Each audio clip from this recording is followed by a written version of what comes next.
আমরা এই মাত্র এন্ডোস্কোপিক সিঙ্গেল হ্যান্ডেড টেকনিকে ওনার নাকের হাড় বাঁকার অপারেশন করলাম, ঠিক আছে? দেখেন তার নাকের হাড়টা কত বেশি বাঁকা। তার নাকের হাড়টা এইরকম সোজা থাকার কথা ছিল, উপরের দিকে যেরকম সোজা দেখা যাচ্ছে এইখানে কিন্তু বৃদ্ধি পাওয়া হাড়, এই যে এটা। এবং এইখানে গিয়ে কিন্তু হাড়টা সোজা না, হাড়টা এইরকম বেঁকে আবার এরকম গেছে, মানে এইরকম এসে এইরকম গেছে।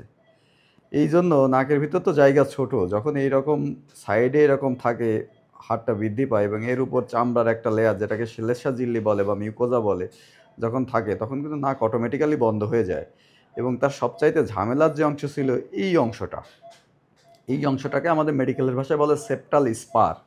এই অংশটা এত বেশি বৃদ্ধি পেয়েছিল যে এটা বৃদ্ধি পেয়ে একবারে তার সাইডের যে মাংস, সেই মাংসের সাথে, যেটাকে ইনফিরিয়র টার্বিনেট বলে, ওইটির সাথে একেবারে লেগেছিল। ফলে এদিক দিয়ে তার বাতাস যাওয়ার কোনো জায়গাই ছিল না। আমরা একেবারে অ্যাজ এ সিঙ্গেল পিস, একদম ইন টোটো তার এই হাড়টা আমরা রিমুভ করেছি।